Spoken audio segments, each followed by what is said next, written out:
Hello guys, welcome back to my another video channel. So আজি আইছো মই লালুকৰ পৰা অলপ আতৰতে হাৰমতি বজাৰতে। তো মই ইয়াত বজাৰ কৰিবলৈ আহিছো, মোৰ লাইফৰ ফাৰ্ষ্ট টাইম মাৰ্কেটিং কৰিবলৈ আহিছো। কেনেকৈ হয় মাৰ্কেটিং চাই থাকা।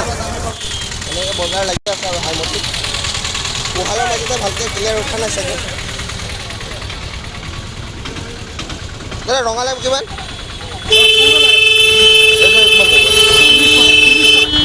কম নহ'ব? হ'ব দিয়ক।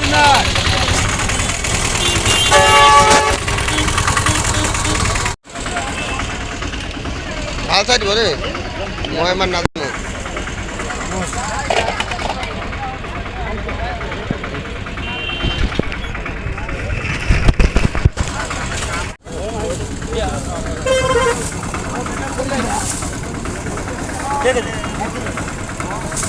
চলো উঠাই দিয়ক, কিমান টকা ৰাখিব? 2 কেজি দিয়ক।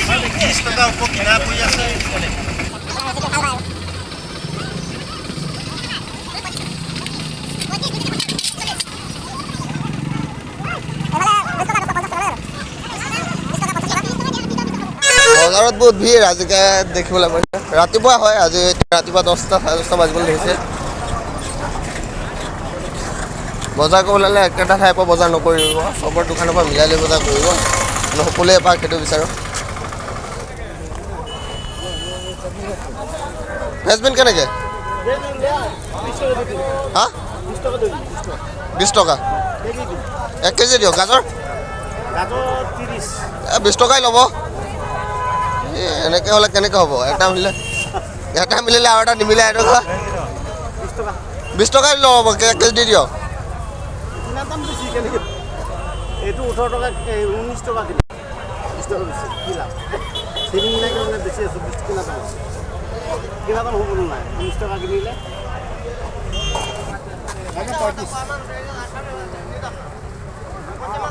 25 টকা ল'ব, 1 কেজি দিয়ক।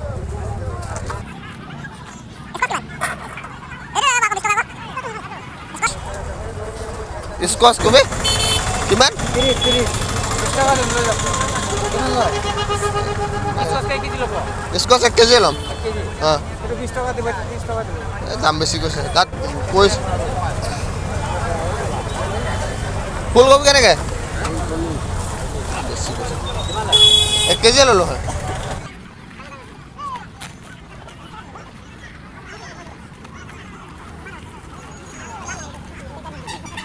দাদা মটৰ কেনেকৈ? কিমান? হা এই বেছি কৈছে, নালাগে। আৰু তিয়ঁহ এনেকুৱা চব জেগাত বেলেগ বেলেগ ৰেট হয়, অলপ সুধি ল'ব।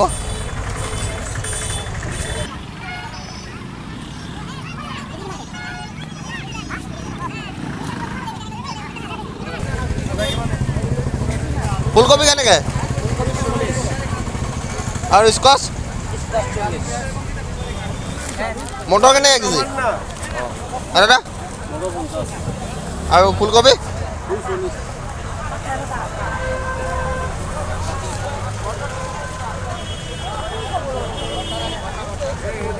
এই তিয়ঁহ কিমান কেজি? কম নহয়? 30 টকা লওক, 1 কেজি দিয়ক। আৰু ফুলকবি 30 টকা ল'ব, 1 কেজি দিয়ক।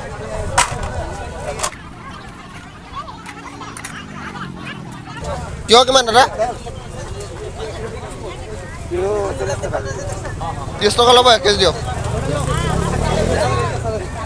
স্কোৱাচ কিমান? হা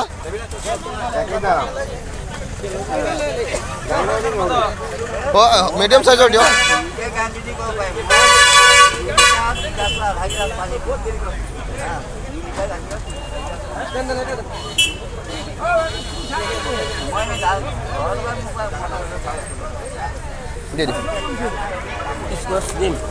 স্কোৱাচটো দামটো বেছি গৈছে। জলকীয়া কোনটো কিমান?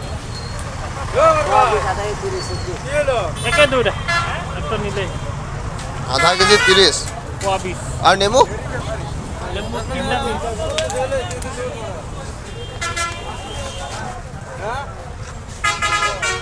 চাৰিটা দিয়ক। কম নহ'ব বেছিকৈ লৈ আছোঁ অলপ বেছিকৈ ল'লে 600 টকা লাগিব কিমান দাদা ওলকবি দিয়ক 1 কেজি